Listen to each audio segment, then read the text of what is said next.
empreendedor ele nunca vai ser altamente racional e altamente prudente. Ele tem que ter uma dose de imprudência e uma dose de racionalidade, senão ninguém empreende no mundo, né? E pensar grande, exato. O esforço de pensar grande e pensar pequeno é o mesmo. Ao longo da vida, o que mais vai te atrapalhar é você mesmo. Então, quanto mais você consegue se autogerenciar, se autoconhecer, mais longe você vai chegar, inevitavelmente. Conhece muita gente, conhece muito negócio, mas tem uma capacidade operacional, né? Exato. Não dá pra aceitar tudo e fazer todos os deals.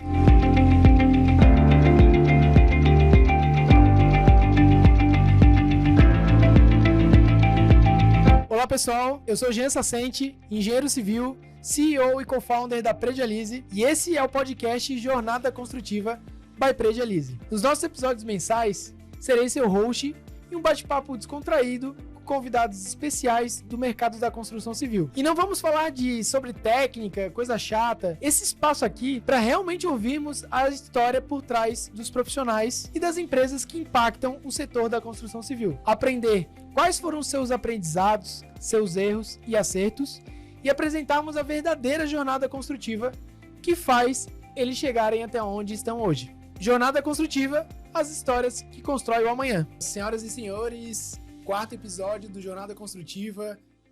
Com muita satisfação aqui que eu trago um amigo, um cara aqui que é inspiração, um cara da tecnologia, um influencer, né? Um macro-influencer no LinkedIn, mais de 30 mil seguidores aí no LinkedIn, um cara que, nossa, vem estudando mais de 15 anos sobre tecnologia no mercado da construção. Então, antes de falar dele, né, eu quero pedir um apoio para você, para curtir, para se inscrever lá no nosso canal, no Spotify, no YouTube, dar essa força. E agora vai ser também muito legal, muito bacana falar com o Bruno Loreto. Então eu vou apresentar ele aqui rapidamente, né? O Bruno Loreto, ele é economista com MBA pela Escola de Negócios INSPER. Há mais de 10 anos atua com tecnologia voltada ao setor de construção e mercado imobiliário. E desde 2016 vem investindo em empresas com alto potencial de crescimento que buscam inovar no setor. Em 2019, fundou a Terracota Ventures, empreendedor aí, né? Primeira empresa de Venture Capital na América Latina focada em investimentos em Construtex e PropTex. Loreto, bem-vindo aí.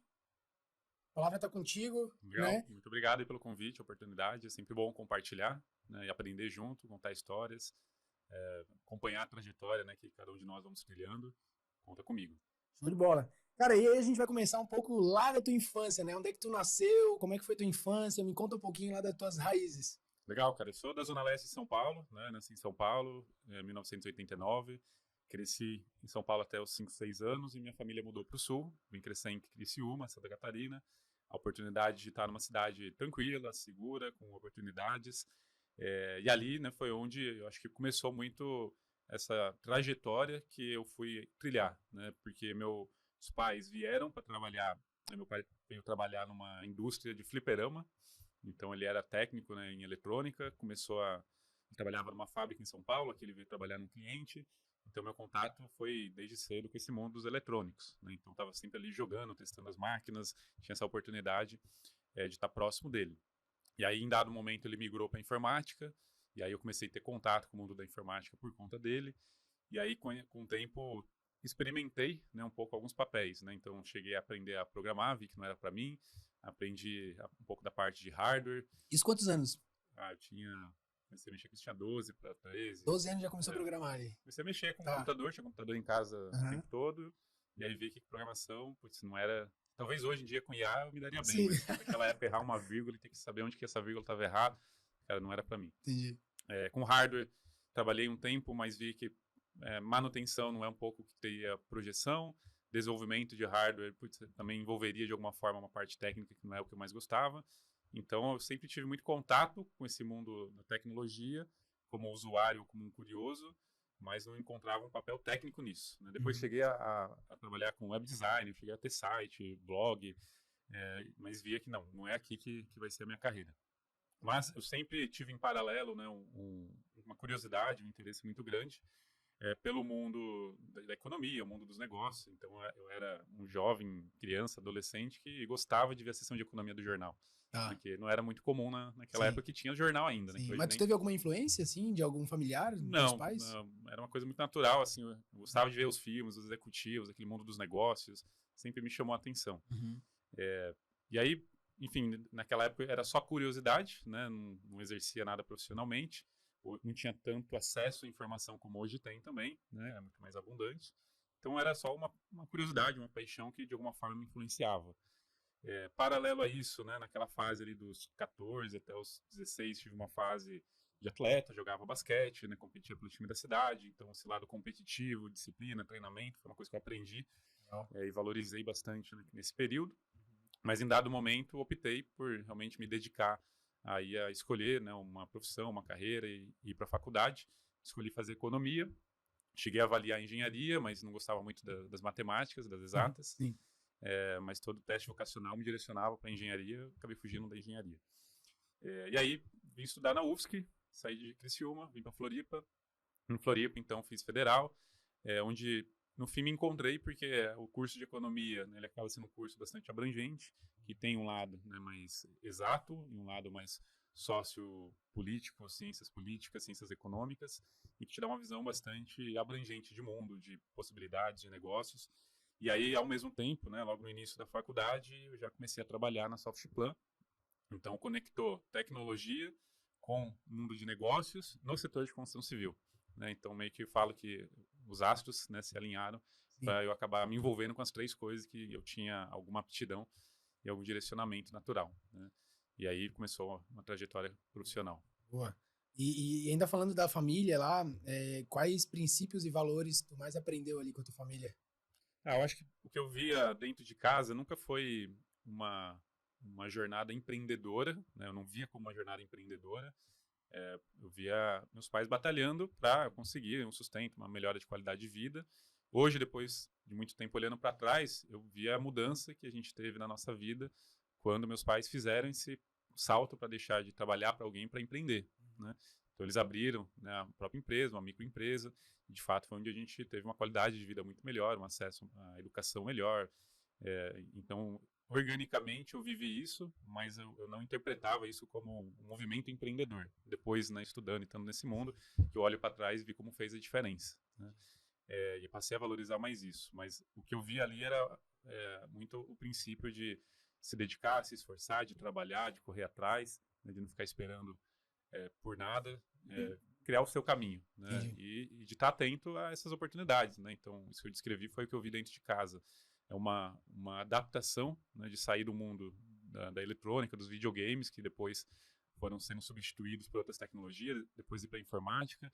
Dentro da informática, né, meu pai, no caso, trabalhava com manutenção dos monitores, que migrou para uma tecnologia de LCD, e tudo isso ele teve que ir se adaptando e o negócio se adaptando. E acho que fica um pouco disso, né, um princípio de você ter que estar sempre buscando estar atento e se adaptar continuamente, né, porque o mundo está cada vez mais ágil e essa necessidade de adaptação é cada vez mais necessária para você conseguir ter algum sucesso. E coisas básicas como ser correto, né, fazer aquilo que é certo, independente de qualquer coisa, independente de alguém estar te fiscalizando ou não, você tem que fazer o que é certo. Então, acho que são princípios básicos que você tem dentro de casa, que eu vi isso dentro de casa e carrego para a vida. Honestidade e integridade, né? Sem dúvida.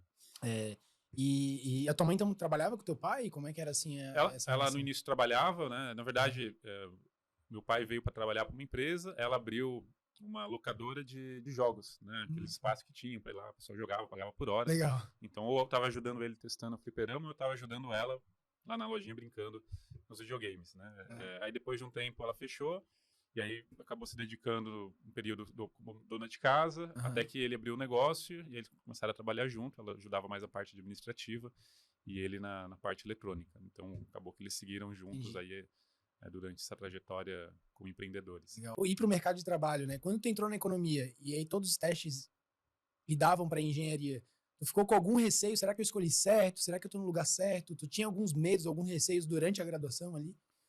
Não muito, porque não importava muito o curso, na verdade. Assim, o que eu queria era ser executivo, né, de empresas, esse era o meu norte.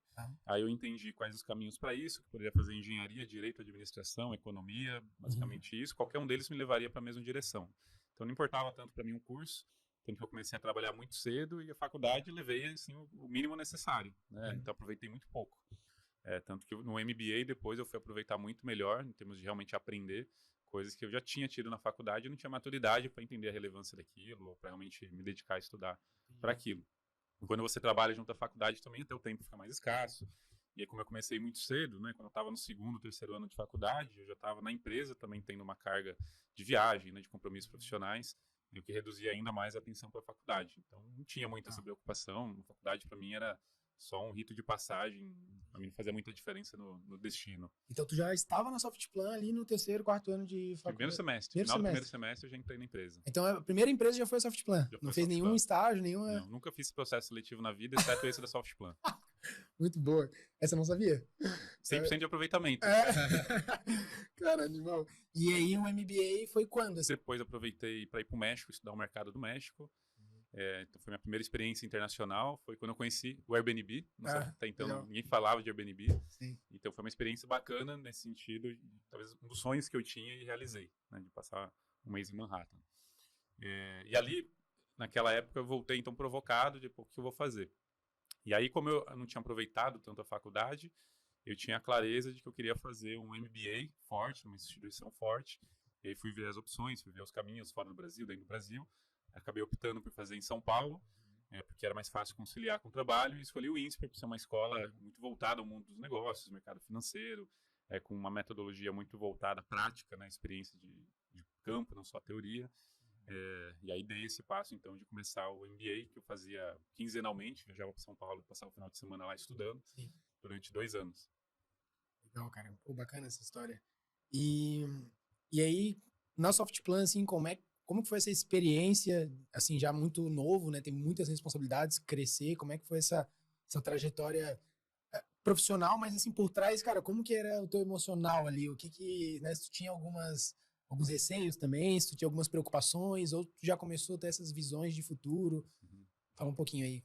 Cara, eu acho que assim, eu ainda sou de uma geração, né? Ainda que eu não sou tão velho, mas hoje as gerações, em curto espaço de tempo, mudam muito, não? De 5 anos, cada 5 anos já tem diferenças muito claras entre um perfil e outro. Então, pegando o meu caso, eu sou praticamente 3 gerações atrás, se for pegar esse ciclo de 5 em 5 anos. Naquela época, ninguém falava em burnout, né, em fazer terapia com 20 anos de idade, né, de atenção pro emocional, não existia isso. Então, você não prestava atenção, essa é a verdade. Então, nunca parei para me questionar se eu estava bem, se eu estava inseguro, se eu estava ansioso. Eu só seguia, né? Então, eu sempre tive, de um lado, né, uma confiança muito grande de ir seguindo o que eu via fazer sentido, aproveitando as oportunidades, fazia o meu, e sempre acreditei muito numa lógica de tentar acumular horas de voo, né? Então, a experiência vem de horas de voo, não importa se você tem 30 anos ou 20. Quanto mais você voa, mais você acumula experiência. Então, se você consegue colocar um ritmo intenso, consegue, de fato, viver múltiplas experiências no menor espaço de tempo possível, isso minimiza um pouco o gap, às vezes, de idade que tem entre diferentes profissionais, um pouco da forma que eu pensava. Então, sempre gostei de ser um dos primeiros a chegar, um dos últimos a sair, de realmente mergulhar de cabeça. E aí, naturalmente, as oportunidades foram surgindo. Então, no início, né, eu comecei do básico, comecei de atender, né, o cliente ali no suporte, né, o cara ligava lá, tirando dúvida do relatório, dizendo que o sistema estava com problema. Fui aprendendo muito como que era, né, a dinâmica da gestão da construtora por conta disso, em tudo que tem de bom e de ruim. Conversando desde um analista júnior que ligava lá com dúvidas muito básicas, até uma diretora que ligava lá com uma questão mais complexa. E ao mesmo tempo fui entendendo os bastidores de uma empresa de software, né, de como é que a coisa se desenvolve, como é que o roadmap de produto vai sendo estabelecido, como é que é essa interação com o cliente. Então lá eu comecei por aí, depois fui para a consultoria. Na consultoria, né, fiquei um curto espaço de tempo dedicado a implantar o sistema, né, a treinar usuários, e rapidamente o meu grande papel era trabalhar no plano de expansão da rede de parceiros. Né, e o desafio era selecionar os parceiros, qualificar esses parceiros para eles implantarem o sistema junto ao mercado, ao cliente. Mas nesse caso, então tu entrou na Softplan já na unidade da construção? Sempre na unidade da construção. Com o Cienge lá, então começou realmente do básico, depois foi para implantação, consultoria. Isso. E aí expansão de canais. E aí, naquele momento também, a empresa ainda era uma empresa muito familiar, né? Estava começando um ciclo de profissionalização da gestão, então tinha muita oportunidade, né? Eu falo que quando a gente começou nessa fase, eu estava nessa transição, né, para canal e depois comercial, a empresa praticamente não tinha meta de venda, né? Era uma prática nova ainda que a gente estava estabelecendo. O crescimento era muito orgânico, em função do mercado, em função do produto. A gente estava ainda lançando o Cienge Web, né? Eu lembro que quando eu entrei, todo o treinamento foi direcionado para o Cienge Web, né, com uma premissa de, você só vai trabalhar com Cienge Web. Quando eu cheguei no suporte, o que menos tinha era a demanda de Cienge Web. A demanda dos clientes ainda era da versão antiga. Você tem que sair atrás, aprendendo, correndo atrás das informações, do aprendizado. Mas acho que uma coisa legal, né, fazendo um parênteses, eu comecei ali a cruzar experiências anteriores que eu tive, né? Então, aquilo que lá atrás, quando eu tinha 12, 13 anos, eu comecei minimamente a entender de programação, eu não aprendi a programar, mas aprendi lógica de programação, né? Então, não importa qual que é o código, eu consigo olhar para ele e entender que, isso aqui, se isso, se aquilo, com essa variável, é tudo mais ou menos essa lógica em qualquer linguagem. E aí me dá uma noção de, então caminha por aqui. E isso me ajudava, por exemplo, né, no diálogo com o time de desenvolvimento, né, a ponto de, dado momento, eu conseguir dizer para eles que, tá errado aqui, nisso aqui, você tem que corrigir tal coisa, de acordo com isso que o usuário está precisando, então faz isso que vai funcionar, né? Então isso me ajudou muito. Teve uma fase que eu peguei o que eu tinha aprendido, né, na época de web design, de blog, implantei uma solução interna na empresa para ser um acervo de conhecimento, porque chegava lá uma demanda, putz, como é que faz tal coisa? Aí todo mundo tinha lá um arquivo, um documento, um papel, né, que, usa isso aqui que vai funcionar. Não, tem que estar centralizado. Eu criei lá meio que uma database interna, um blog interno do suporte, tinha tudo registrado, tudo catalogado, e as pessoas iam lá no time e buscavam informação. Aí deu, sei lá, 3 meses depois, a empresa comprou, né, uma solução da Thalassian lá, pagou sei lá quantos milhões, para algo que tinha resolvido ali com um blog, uma solução open source. Então, essa coisa de conectar experiências anteriores, né, para criar soluções novas para problemas que eu estou vivendo, é uma coisa que foi me ajudando também a mostrar a iniciativa, né? Então, essa fase, né, de transição é oportuno de pegar o mercado de construção civil acelerando, a empresa, né, acelerando o crescimento, profissionalização, e junto eu numa fase com muita energia, né, muita vontade, podendo crescer junto, explorando essas oportunidades. Boa, legal. E nessa trajetória, desde a faculdade, nessa também Softplan, tu teve algum mentor, alguma pessoa do teu lado pessoal, profissional, que te ajudou, né, nessa tua trilha profissional? Muito pouco, assim, porque também naquela época não se falava muito em mentoria, né? Não tinha muito essa dinâmica. E eu não era muito conectado com o ecossistema, que também não era uma palavra que existia naquele momento. Então, eu era muito fechado naquele ambiente, né? Então, acho que foi muito positivo ter a oportunidade de ter convivido muito com um dos sócios da empresa, né, o Guto. Então, isso trouxe muito aprendizado, né? Muita coisa que ele falava, que na época talvez eu questionasse. Hoje eu olho para trás e vejo, como ele era sábio, né, de ser muito assertivo, né? Sem grandes análises ou grandes argumentações. Ele tinha experiência acumulada e o feeling calibrado de o que fazia mais ou menos sentido. Acho que esse foi um grande mentor, né, que no trabalho foi me ajudando. Eu sempre acompanhei muito case de fora, né, pessoas que eu admirava, empreendedores, empresários, tentava seguir um pouco algumas práticas de gestão, ensinamentos que direcionavam um pouco o comportamento que eu deveria ter, mas acho que os princípios que eu tive dentro de casa, né, somado um pouco essa observação de pessoas mais experientes próximas, foi o que me ajudou muito. Num contexto que de fato não tinha ativamente uma busca de mentoria externa ou algo mais estruturado, né? Uhum. Então é uma coisa que depois do MBA, aí sim eu comecei a valorizar um pouco mais, já ter um pouco mais de entendimento disso, a estar mais conectado com o ambiente fora da empresa, e aí foi me trazendo outras referências que me ajudou a acelerar o desenvolvimento. E quem são essas referências que tu falou, assim, externo, empreendedores, assim, que tu se espelhou, que tu admira, assim?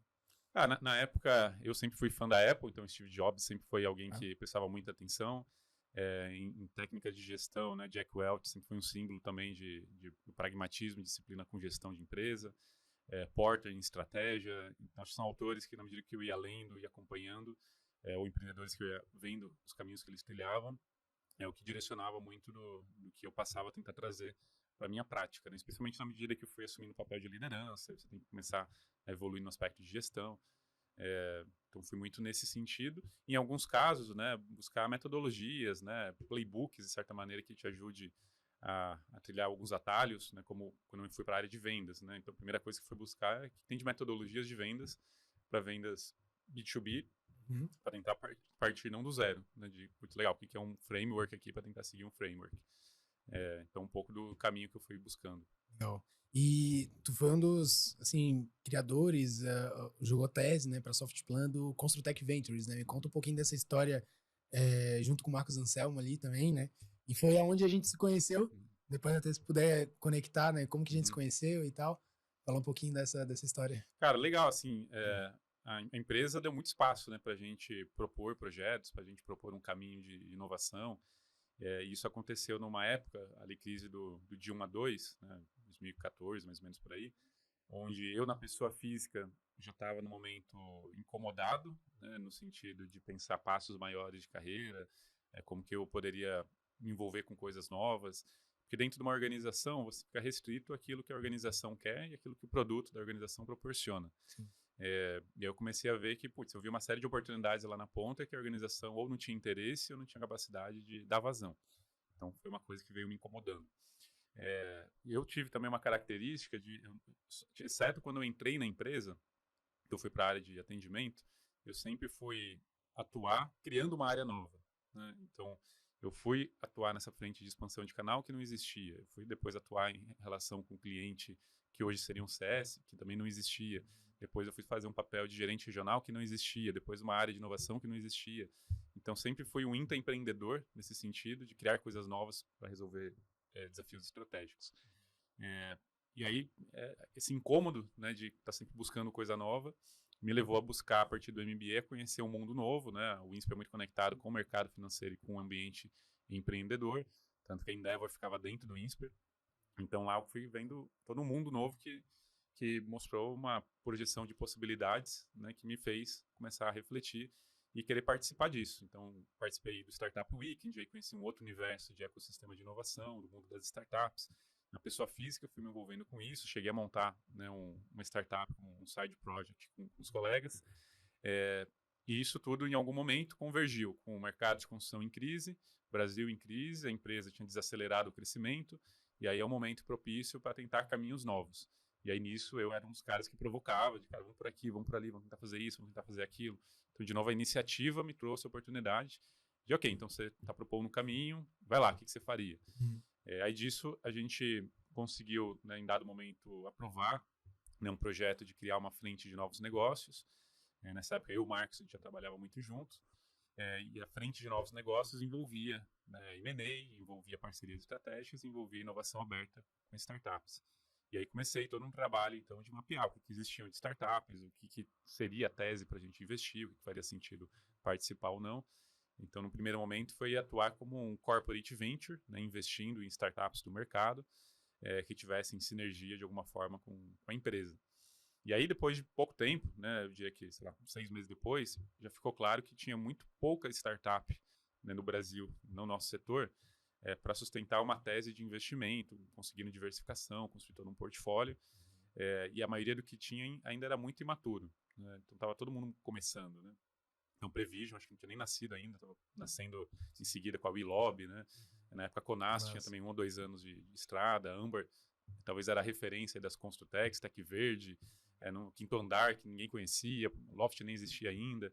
Então, era tudo muito recente. Então, de um lado, eu vi que existiria um ritmo ali que iria demorar, iria ter uma curva mais lenta, mas, ao mesmo tempo, as oportunidades, né, estavam cada vez mais materiais, as dores do mercado, né, os caminhos possíveis. Era uma empresa de tecnologia, então desenvolver tecnologia não era uma preocupação, isso a empresa sabia desenvolver. O desafio é como é que eu consigo propor uma ideia nova, tirar essa ideia do papel, validando esse caminho para virar um novo produto, com liberdade dentro de uma organização. E aí descobri o mundo de Venture Building, né, que é um mundo que na época quase ninguém falava no Brasil.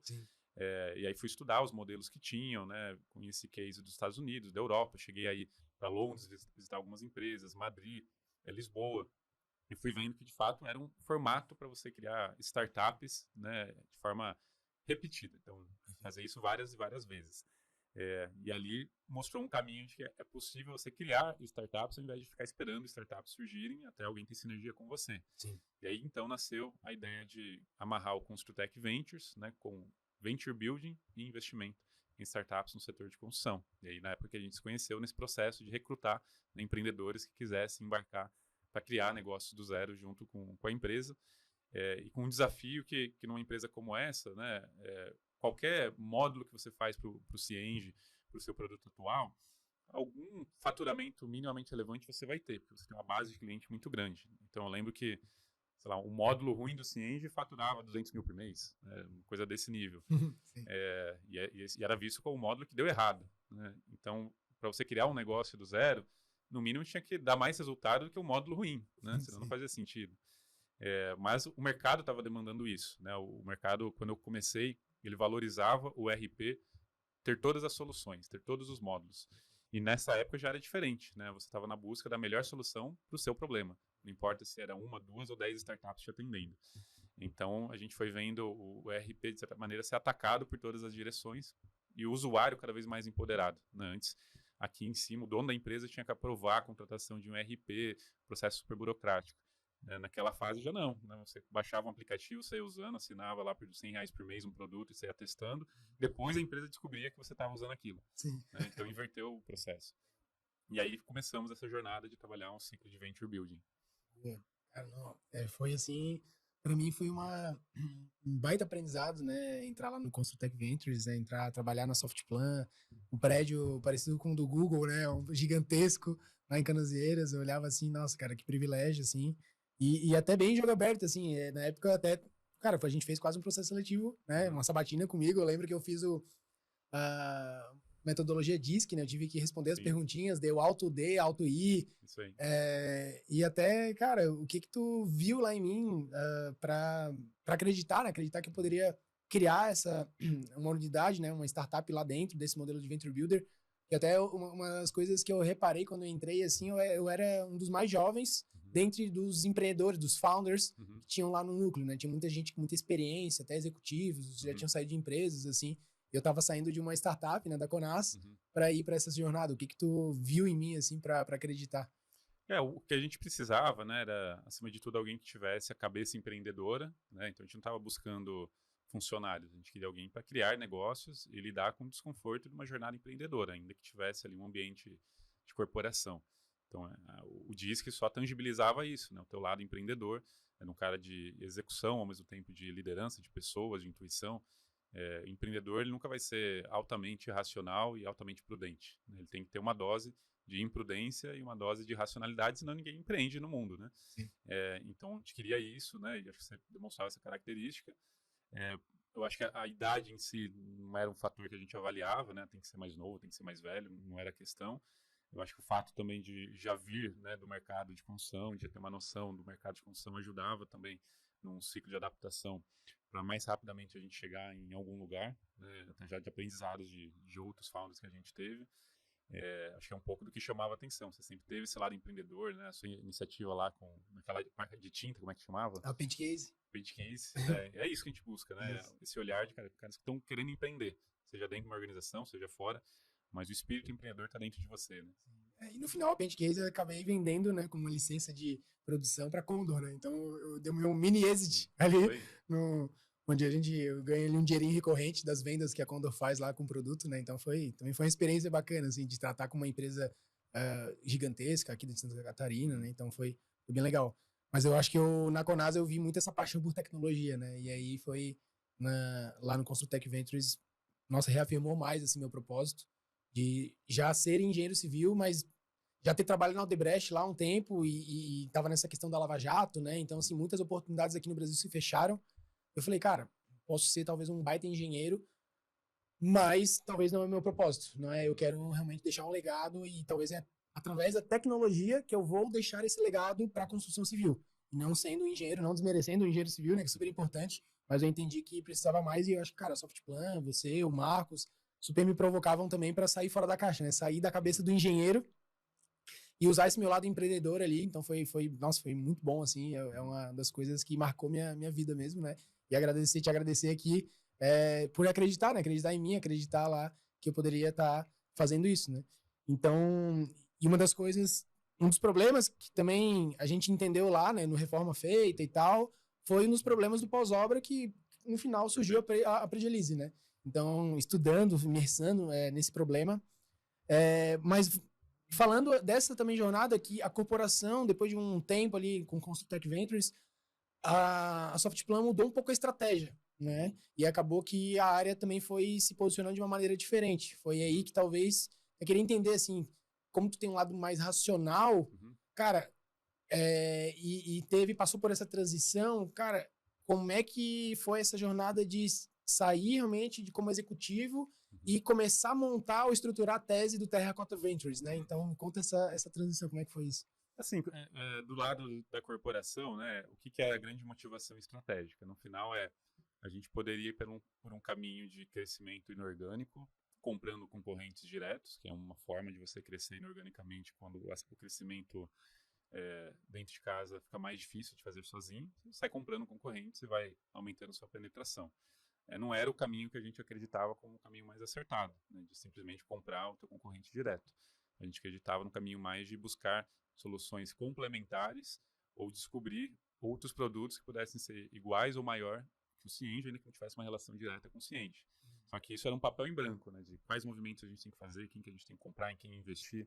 Então, a estratégia, né, de se relacionar com startups era uma forma de ir validando esse caminho e preenchendo esse mapa estratégico. Sim. Né? Isso, depois de um tempo, foi ficando claro o que fazia mais sentido, o que fazia menos sentido.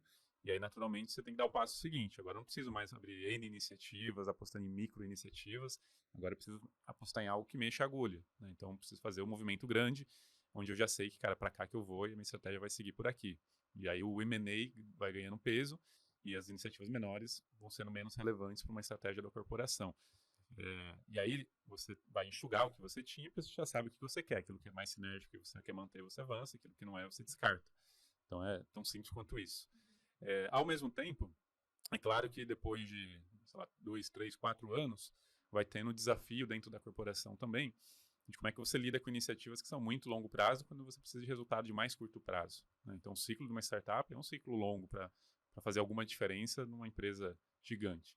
E às vezes a empresa vai mudando um pouco esse senso de priorização, né? De cara, eu não quero apostar tanto em tão longo prazo, eu quero resultado mais imediato. Então acho que foi uma mistura dessas duas coisas que naturalmente aconteceu. Eu já estava, né, com uma clareza de que a tese em si, né, já estava num ponto de inflexão no Brasil. A gente foi vendo ao longo de 3 anos, desde 2017 até 2019, como lá fora, né, esses mercados se estabeleceram. Então todos os países do mundo onde você tem um mercado de real estate relevante, você teve o mesmo processo, mais empresas investindo em tecnologia, mais startups surgindo, mais investidores apostando nelas. Em dado momento, algumas startups despontam e se tornam expoentes do mercado. Isso vai gerando um ciclo virtuoso que acelera a digitalização e alguém se lança como uma gestora especializada nisso. Então foi assim na Califórnia, foi assim em Nova York, foi assim em Londres, Tel Aviv. E aí em 2019 já tinha essa massa crítica no Brasil, né, com os primeiros unicórnios, né, o número de startups eram mais de 500. As empresas já estavam mais conectadas nesse ambiente de digitalização.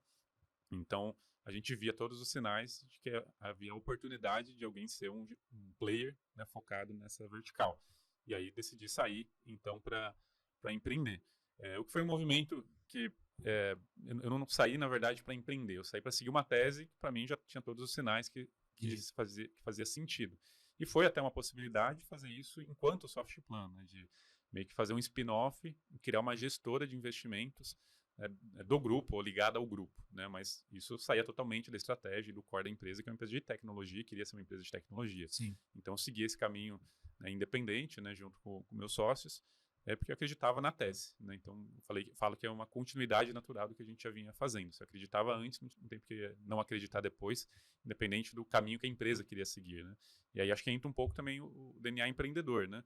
Uma coisa é você ser protagonista do seu caminho, outra coisa é você seguir, né, o caminho que alguém te direciona. E aí, se a empresa muda de direção, você vai mudar de direção também. Não foi a minha escolha. A minha escolha foi seguir o caminho que eu acreditava, né, e assim seguir. E em toda essa tua trajetória, até o Terracota agora, assim, qual foi o teu maior desafio pessoal ou profissional que tu enxerga e qual foi o teu principal aprendizado? Eu acho que nós somos os maiores desafios em toda a nossa jornada, né? Lidar com as nossas fraquezas, com as nossas fortalezas. Em geral, aquilo que a gente tem de maior fortaleza também é o que mais nos atrapalha. E saber gerenciar isso, né, só vem com a maturidade, né?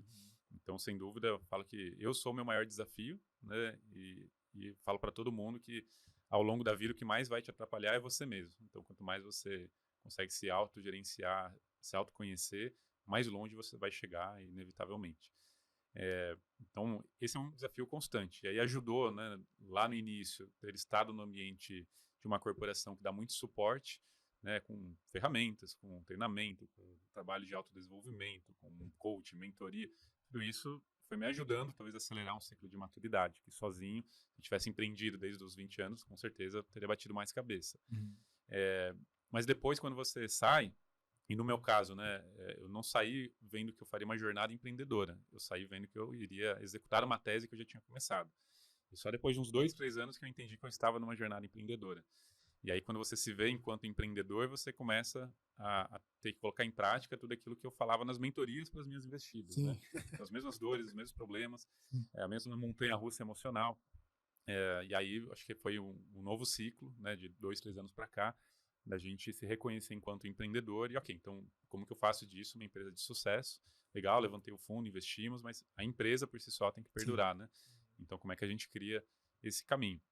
E aí eu acho que a partir daí, os desafios é o que todo empreendedor enfrenta, né? O desafio do foco, né? Como é que a gente escolhe onde que a gente vai focar e por que que a gente vai focar, porque o tempo todo tem inúmeras oportunidades tentadoras ou movimentos tentadores, ou mesmo a dúvida, né? De, putz, vou para cá ou vou para lá? Não é certo ou errado, tem prós e contras, mas você tem que fazer uma escolha. E não escolher é fazer uma escolha também, né? E que uma escolha muitas vezes pior, né? De você não escolhe para qual lado você vai, que você quer meio que ainda tatear tudo. Então, acho que foco, sem dúvida, um grande desafio que eu sempre tive e que a gente vai ter. Pessoas, né? Seja a capacidade de liderar, de guiar pessoas, de atrair pessoas, de formar pessoas, de entender com o tempo o que são as pessoas certas para estarem com você, na sua cultura, no seu contexto. E aí, eu acho um aprendizado também de quando eu comecei lá atrás, né? A gente tende sempre a nos inspirarmos nos cases, como eu comentei, mas com o tempo você vai encontrando a sua identidade. E aí você vai vendo que, cara, pro meu contexto, o que eu acredito e o que funciona para mim é isso.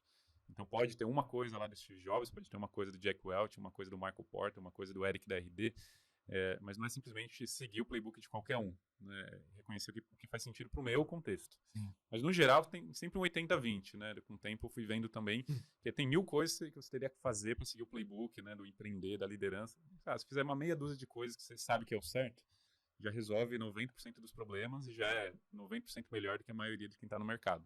Mas precisa reconhecer e ter essa maturidade, saber o que faz a diferença para o teu contexto e combina com você, né?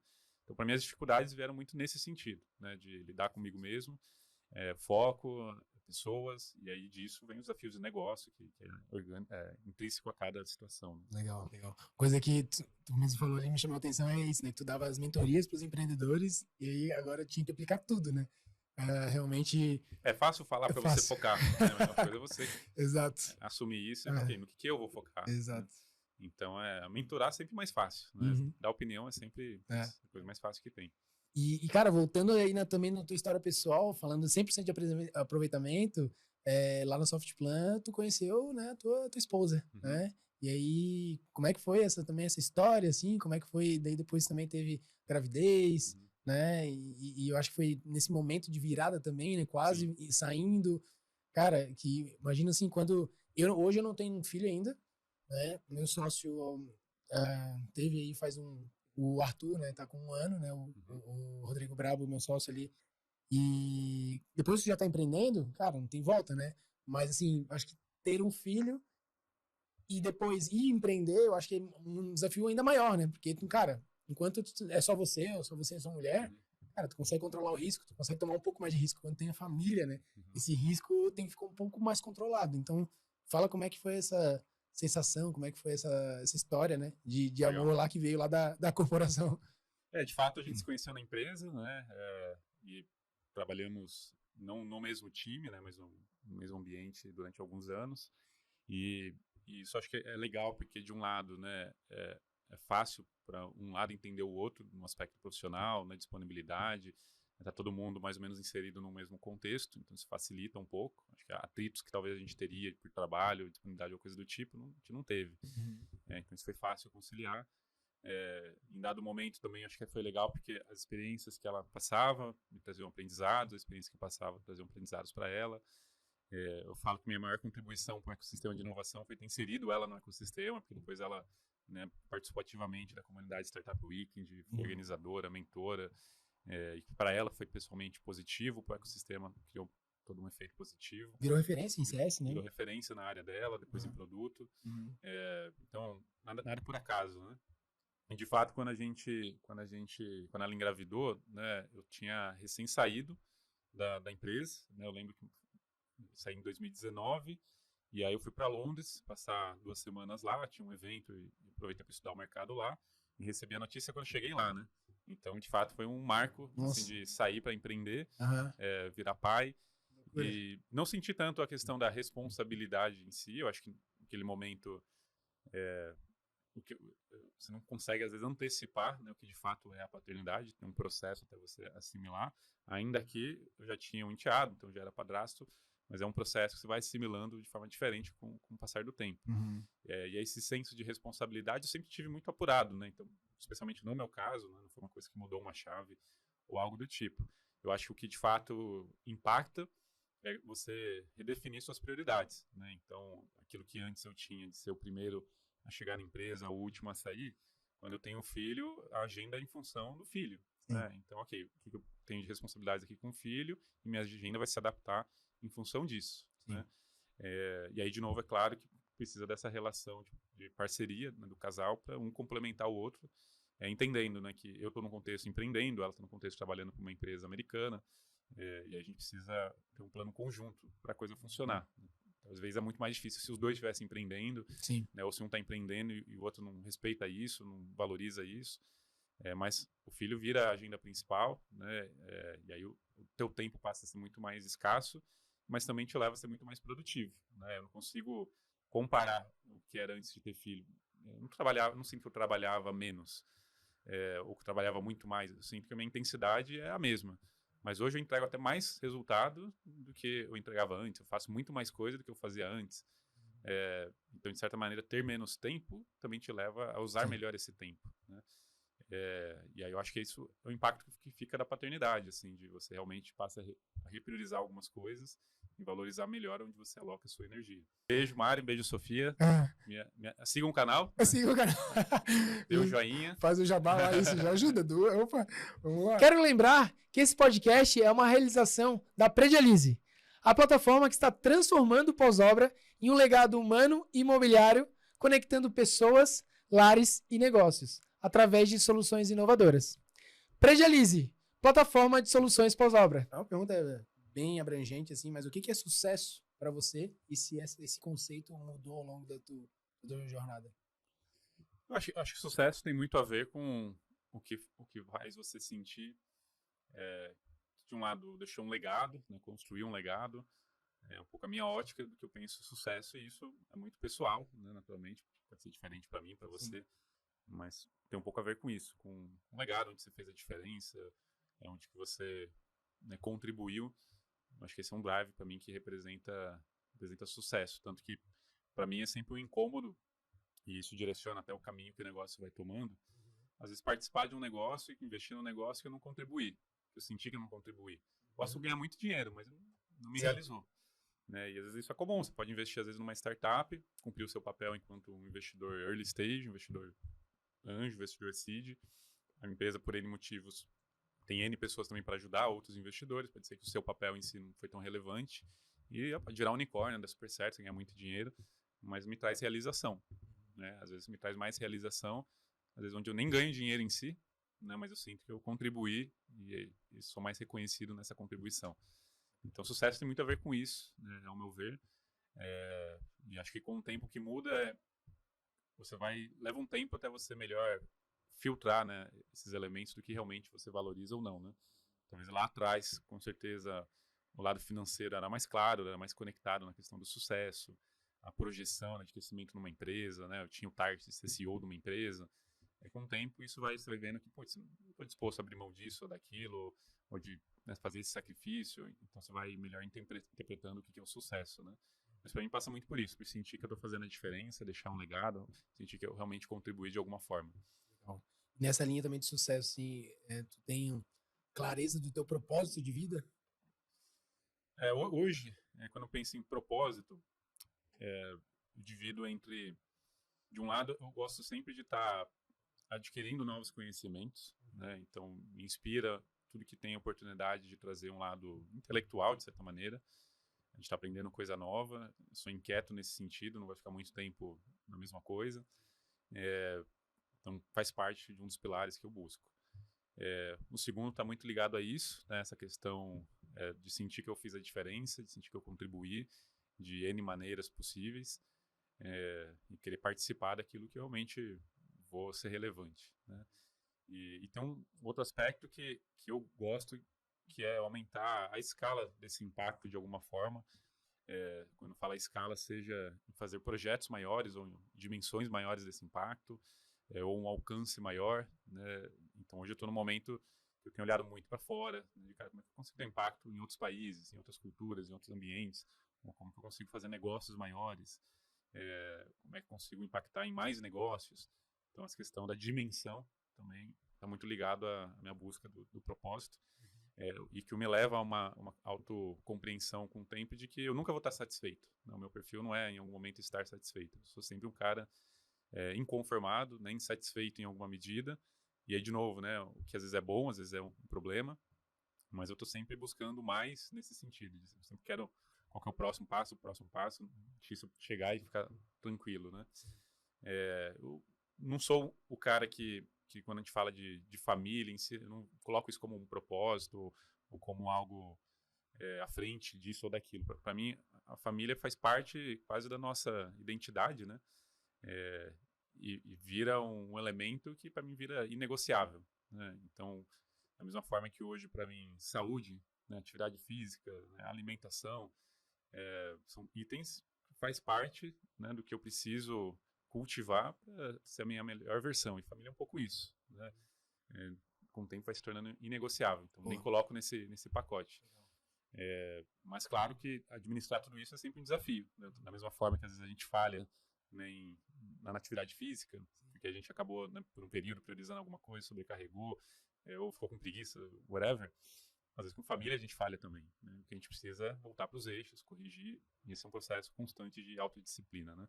Nessa linha de saúde, de exercício físico, tu tá fazendo alguma coisa, tem um hobby, tem algum esporte que tu tá gostando mais, se aperfeiçoando? Eu, de um ano para cá, não, 2 anos para cá, eu assumi que a primeira coisa eu queria ter o hábito de atividade física, né? Então, O esforço de pensar grande, pensar pequeno é o mesmo. isso aí. E ter a disciplina de treinar, né? Porque também eu vejo que a corrida é um esporte de alto impacto. Se a pessoa não tem realmente cuidado, alimentação, uma assessoria, né? Não é simplesmente só correr, né? Realmente tem toda uma preparação ali envolvida e a gente sabe que conforme a gente vai assim, com mais idade, isso fica mais difícil, né? Então, é isso. Realmente. Mas eu gosto muito de esportes, mas pratico menos do que eu gostaria. Tô jogando mais tênis, basquete. Assisto mais do que pratico hoje em dia. Cara, e como é que tu lida, assim, quando tu sente uma frustração, algum fracasso, assim, tu lida isso, sei lá, com talvez o esporte, como é que tu consegue lidar? O que tu faz, o que tu pensa quando tem esse tipo de sentimento? Assim, a minha fortaleza é a racionalização, né? Então, é difícil eu cair numa seara totalmente irracional, ficar muito mal por muito tempo. Então, nesses momentos de baixa, a minha tendência é me fechar. E esse processo de me fechar é um processo de levar algumas horas, né? Um dia, 2 dias, um pouco mais, um pouco menos, para tentar absorver racionalizando, né? Então, qualquer situação pode ser racionalizada e tudo pode ser justificável, né? O que é bom, às vezes, também é ruim. Mas isso é a minha ferramenta principal para isso. E aí eu acho que junto disso, né? Hoje, com filho, por exemplo, é uma coisa que ajuda a você, às vezes, desligar, né? De você estar ali com a sua filha e conseguir estar realmente envolvido com ela e desconecta de outras coisas. Viveu agora, né? Viveu agora, né? Então, esse é um exercício que eu tento fazer. Também exige muita disciplina. Sim. A escrita é uma coisa que eu descobri que também me ajuda muito, né? Parar e escrever, às vezes tirar da cabeça, fazer um download. De fato, ajuda muito, né? Essa mecânica da escrita terapêutica. Sim. E é um exercício que tem a ver com a racionalização também, mas tem muito a ver com colocar para fora sem compromisso, né? E ninguém vai ver, você pode escrever o que você quiser, ninguém vai te julgar, então você não tem muitas travas que te impediriam, às vezes, de, não, se eu vou falar, não vou falar. Isso ajuda você a colocar para fora para depois, com calma, racionalizando, né? Não, legal que tu falou isso da escrita, porque o Renan da Spotlight também comentou no podcast sobre o diário. Ele tem meio que um diário, uma escrita, né, que ele faz assim diariamente, assim. E às vezes ele falou que às vezes pode passar, né, um dia ou outro, que nem o esporte, mas a meta é todo dia colocar isso para fora e assim tem ajudado ele muito. Né? Então realmente assim é legal que o podcast aqui também eu venho aprendendo essas ferramentas, a questão de racionalizar, né, quase tu ser um autoterapeuta. É isso. E é uma dúvida, tu também faz terapia em paralelo? Faço terapia, uso muito GPT para isso, né? GPT hoje em dia também é uma baita ferramenta para você dialogar. Legal. E dialogar trazendo também uma técnica por trás, então consegue te ajudar a processar. Isso funciona bem para mim. Você me descobrir um cara ansioso, né? Que ninguém diria que eu era ansioso, porque eu sou um cara muito centrado. Sim. Mas eu fui entendendo a ansiedade, e isso vai me dando também uma melhor compreensão de como eu lido com isso e como situações que eu tenho no dia a dia, às vezes por trás, tem essa ansiedade trazendo a dificuldade, né, de agir. E aí você vai, de novo, aperfeiçoando as ferramentas de, ok, então, diante de ansiedade, o que eu faço, como eu trabalho isso. Mas essa mecânica de escrever, de botar para fora, de racionalizar, para mim é o que mais funciona. Porque mesmo a atividade física, claro que ajuda, né, principalmente quando é uma atividade mais recreativa, né, então tênis, por exemplo, o esporte tem essa função, a corrida para mim já tem menos. Às vezes eu corro pensando em alguma coisa, já não tem tanto esse efeito. Às vezes é um treino de força mais intenso, também ajuda um pouco nesse sentido. Às vezes você tá com a cabeça tão desconectada que até o treino fica difícil fazer, né? É diferente quando você tá numa atividade mais recreativa, que não dá pra você entrar no campo e jogar futebol com a cabeça em outro lugar. Você levar uma bolada, uma porrada de algum canto. Exato. Mas a minha mecânica é essa, de escrita, tentar botar pra fora e racionalizar. Às vezes leva mais tempo, às vezes leva menos tempo. E acho que um passo seguinte seria fazer isso com alguém, né? Abrindo para alguém, sendo mais vulnerável, trocando mais com alguém, tendo outro tipo de apoio também. Minha mente é muito ansiosa. A gente vive no futuro, né? Tu tem muitas oportunidades, muita coisa, muito conhecimento. Fala com muita gente, né? E às vezes a ansiedade, ela se dá de várias formas. Depende de como tu enxerga ela. E se não trabalhar isso de uma forma constante, tendo autoconhecimento, eu acho que autoconhecimento é uma luta diária, né? Total. Nossa, é uma coisa que eu venho aprendendo, assim, cara, todo dia, novo desafio, novo aprendizado, como é que eu racionalizo, como é que eu me entendo. Isso. Cada novo desafio também pessoal, uma nova jornada, então, cara, eu não sou pai. Então, assim, sei mais ou menos o que o pessoal fala, mas, cara, viver é muito diferente do que só escutar, do que, né? Então, cara, bem, bem bacana. E agora, a gente já tá na parte final, assim, fala um pouquinho aí sobre Terracotta Ventures, essa tese, né? Agora que tu domina, né? Porque ela mudou um pouco pelo que eu senti, né, no início para agora. Como é que tá o status hoje do Terracotta Ventures? Cara, legal, assim, quando a gente começou, né, a gente partiu, como eu falei, né, do que a gente já vinha fazendo, de um caminho de investir em negócios de tecnologia no mercado imobiliário, levantamos um fundo de investimento, alocamos esse fundo, hoje temos 18 empresas investidas, que juntas aí faturam mais de 400 milhões por ano. Então foi um caminho, né, de muita descoberta, aprendizado, não vim do mercado financeiro, então sair aprendendo esses caminhos de como trabalhar com gestão de capital é um desafio por si só.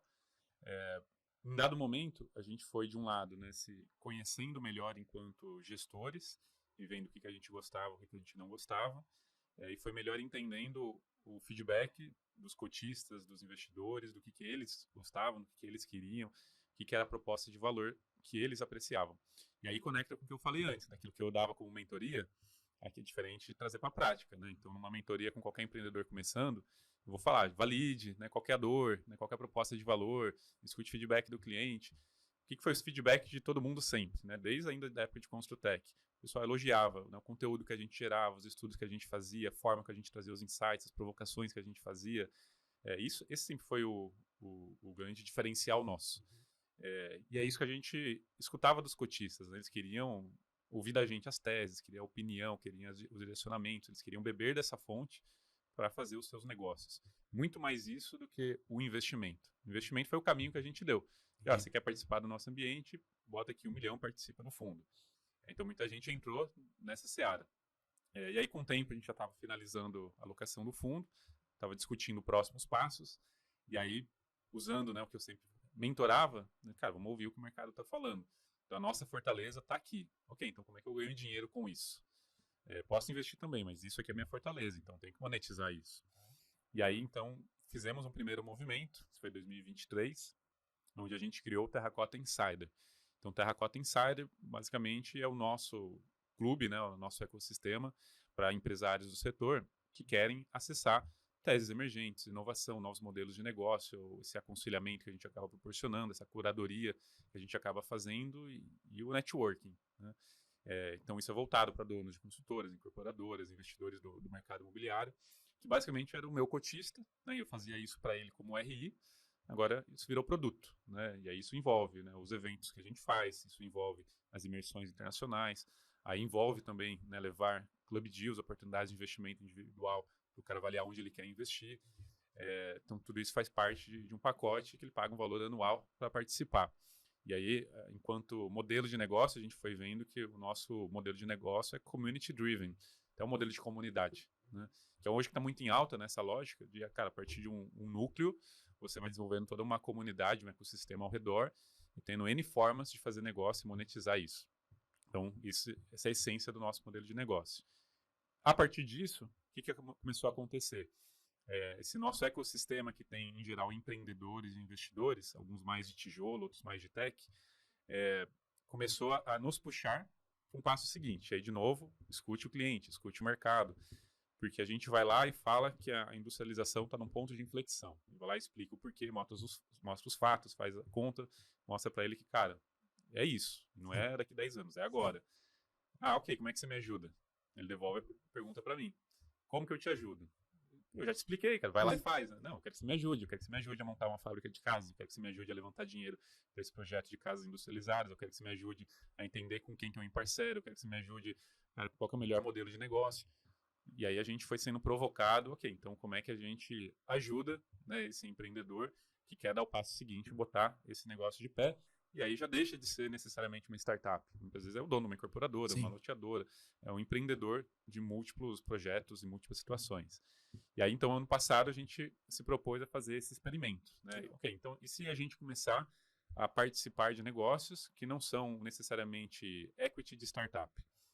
E aí começamos isso, né? Fizemos 3 situações no passado, mas 2 principais que vale compartilhar. Uma delas foi um negócio com uma startup, uma empresa, né, de inteligência artificial, que usa a inteligência para originar operações de crédito que estão levando o imóvel a leilão por dívida condominial. Então, o que ele faz é abordar esse proprietário e oferecer para ele, eu te empresto dinheiro para você quitar a dívida e não perder seu imóvel no leilão. É uma empresa chamada Solve. E aí, a conversa começou porque ele queria, né, uma rodada de equity, e a gente olhou para o negócio e falou, cara, você não precisa agora de uma rodada de equity, você precisa de capital para o crédito. Porque se essa roda girar no crédito, você vai gerar receita e reduz a sua necessidade de capital para o equity. E aí começou a funcionar. A gente ajudou a montar um veículo, trouxe investidor para o crédito, depois esse veículo evoluiu, e a empresa está trilhando um caminho onde, no meio desse processo, o investimento em equity foi natural, porque investidores nossos levantaram a mão, eu queria participar então do equity dessa empresa. Aí a gente fez um club deal para entrar no negócio. Então foi a primeira validação que a gente conseguia ajudar a viabilizar uma operação de crédito. Né? Depois, final do ano, fizemos uma outra operação grande.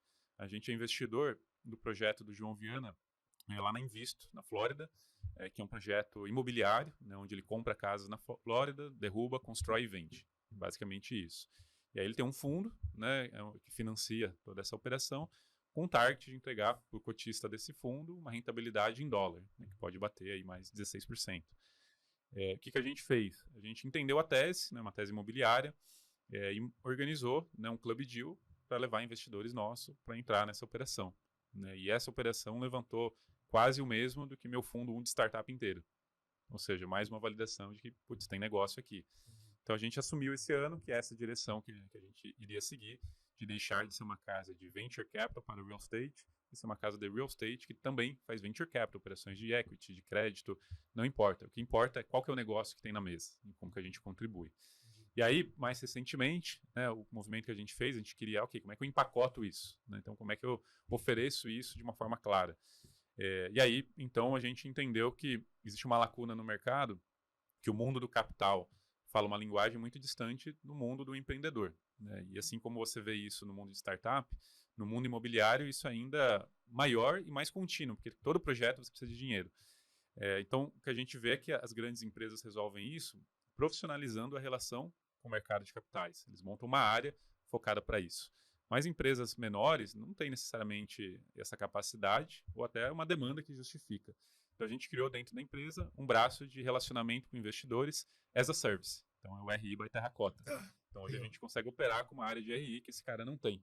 Né? A gente está rodando isso já com 5 empresas, em 5 teses diferentes. Estamos numa tese de retrofit em centros urbanos, uma tese de hospitalidade, uma tese no mercado de short stay, uma tese na Califórnia no mercado de single family houses e uma tese no mercado de casas em condomínio. E aí sempre com esse papel de conseguir, de um lado, aconselhar o empreendedor, mentorar, opinar, né, no melhor modelo de negócio, entender a demanda de capital e trabalhar uma jornada de como é que você acessa capital de maneira mais profissional ao longo do tempo. Seja, de novo, uma demanda de equity imobiliário, dívida, equity para a empresa, não importa. E aí, usando tudo que a gente passou enquanto também empreendedores, de ter que colocar um fundo de pé, de ter que montar 50 investidores, de ter que se relacionar, de ter que ter governança. Então, tudo que a gente viveu na prática, agora a gente está entregando como parte da nossa oferta.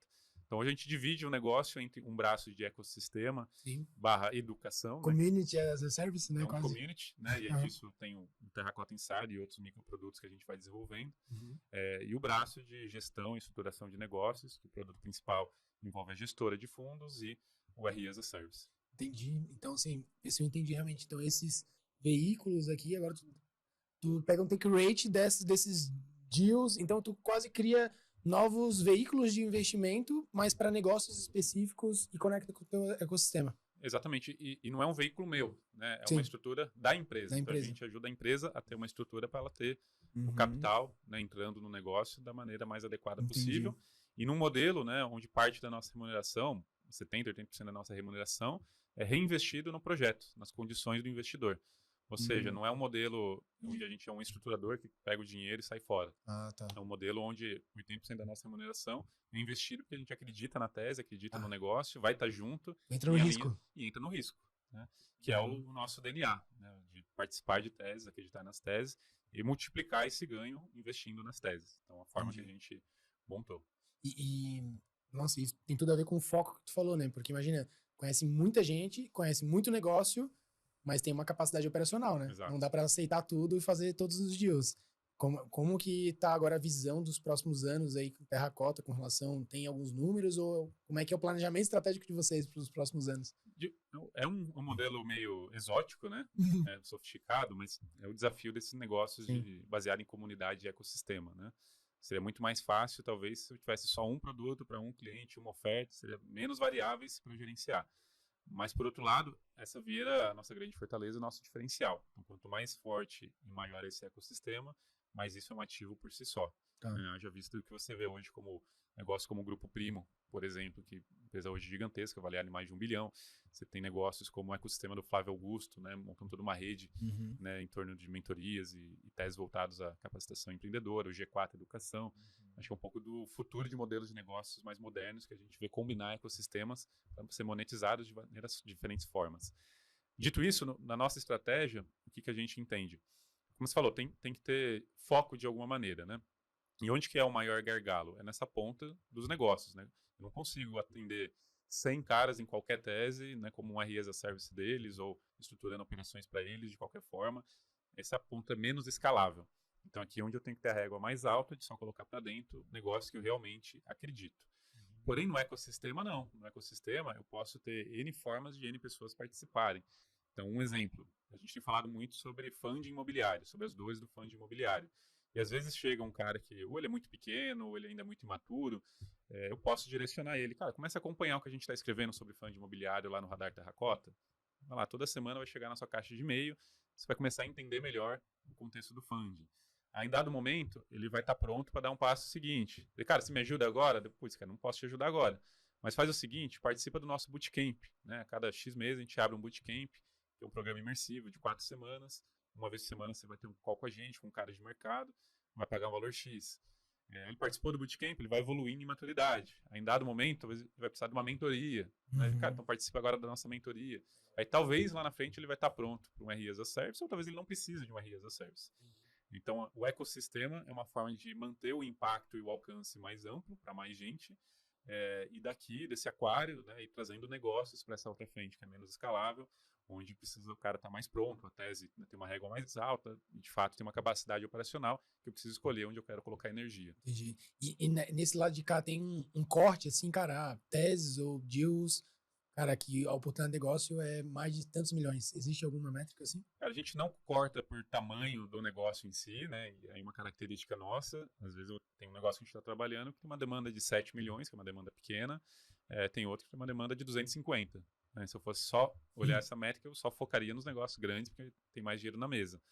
Mas não é o nosso olhar. Então, O que a gente busca são teses emergentes, então dificilmente a gente vai se envolver com uma tese que não tem alguma inovação, minha casa, minha vida padrão, não sei se eu vou agregar alguma coisa. Sim. Então, prefiro indicar para alguém, né? Então, não é tanto o nosso perfil.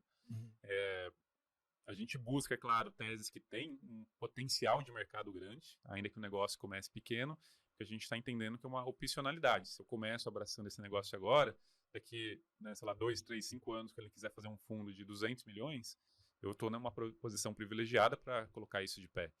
Então, a gente olha teses que podem ser muito grandes. E junto disso entra o aprendizado sobre a tese, né? Que pode ser que legal, a gente resolveu essa demanda agora, por algum motivo o cliente não quer continuar, ok, mas o aprendizado fica. Sim. Esse aprendizado a gente retroalimenta para outros negócios, para outras teses, para outras iniciativas. Então, coisas que são sinérgicas, né, a gente também acaba priorizando. Não temos um requisito de geografia, né, acaba que naturalmente, né, a maioria do que vem é mais concentrado no eixo sul-sudeste, mas a gente já tem cliente no Nordeste e tem um projeto na Califórnia, que organicamente veio. O que, de novo, traz um aprendizado diferente e retroalimenta o ecossistema. E, no fim, acho que com o tempo, né, o que tende a acontecer é também virar um critério de priorização nesse mapeamento do que os investidores estão querendo. Porque quanto maior essa rede de investidores, mais qualificada a gente tem isso, mais fácil fica saber que, cara, se botar um negócio assim para dentro, já tem um cara aqui que vai fazer a operação fácil. Perfeito. Então, isso vira outro diferencial nosso, né? Um pouco do caminho que a gente está trilhando. Animal. Então, é um negócio boutique nessa Sim. ponta aqui, mas que os volumes são muito grandes, né? Como comentei, um negócio de 250 milhões, Sim. putz, já gera uma receita super significativa para quem está envolvido, né? Legal. Indiretamente, essa comunidade também, cara, já tá gerando negócios ali entre a comunidade. Exato. Talvez vocês, né, não tenham nem percebendo, ou talvez vocês sabem É isso. ouvir, né?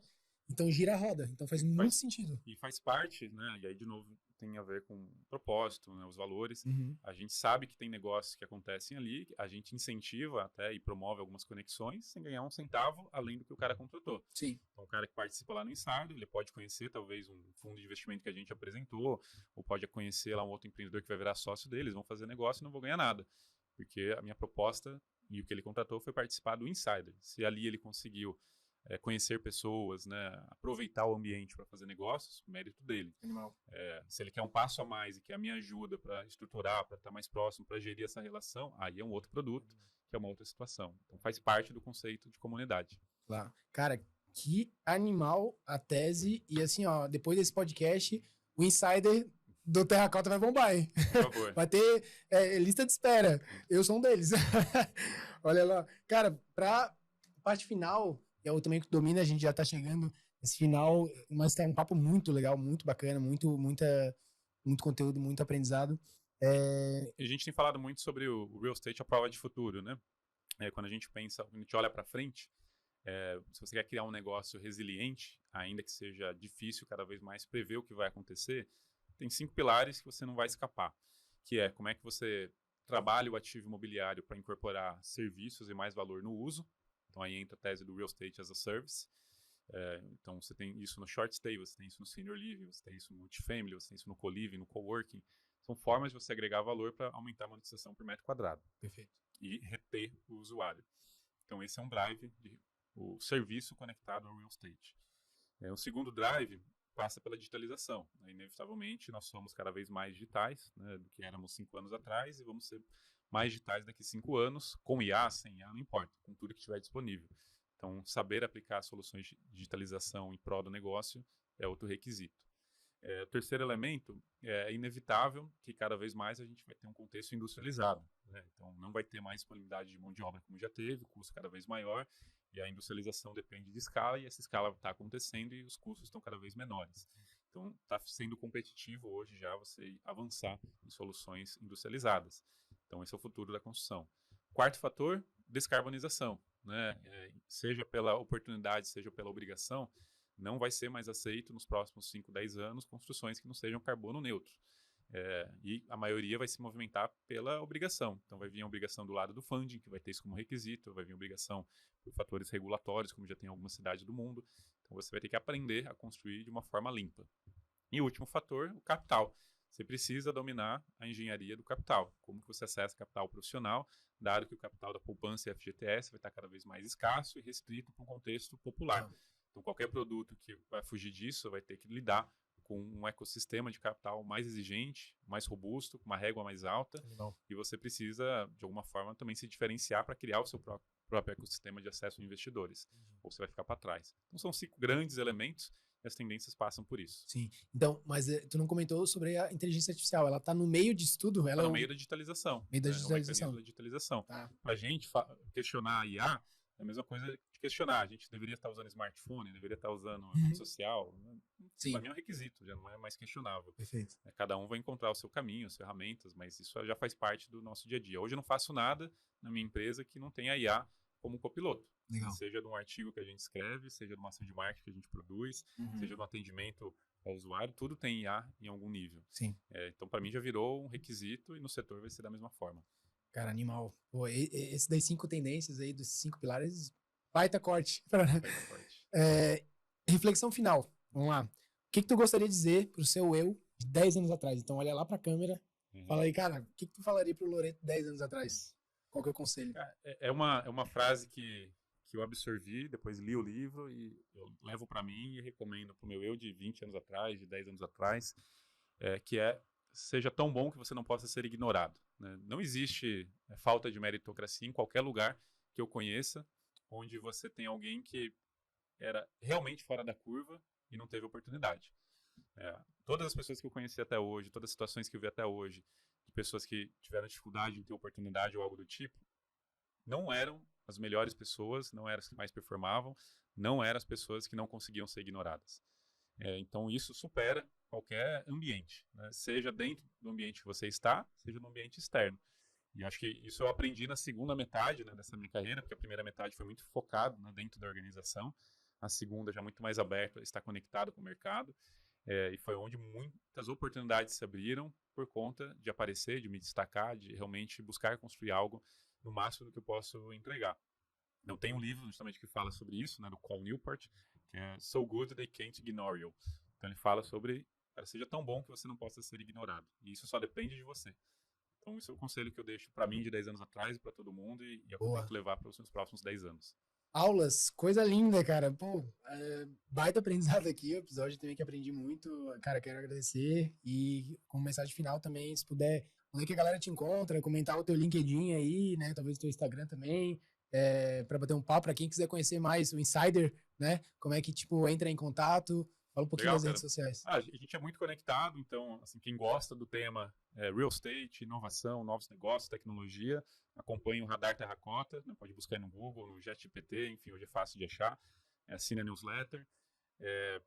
E já a partir disso, sou disponível no LinkedIn, né? Instagram um pouco menos, mas sempre tentando colaborar e compartilhar um pouco as ideias aí que a gente acredita. Aí é aberto a fazer negócio, então quem quiser entrar em contato, canal aberto, posso demorar para responder, especialmente no WhatsApp, sim, mas uma hora eu respondo. Legal. Cara, muito obrigado aí pelo teu tempo, foi uma conversa inspiradora, conheci um pouco mais da tua história pessoal também, e dessa visão do Terracota, né, que é um exemplo aí, realmente uma entidade que está gerando um impacto gigantesco, né, então, cara, só agradecer mesmo por trazer essa energia, trazer esses aprendizados, trazer esse conteúdo gigantesco, conta comigo aí, brigadão e vamos que vamos. Tamo junto.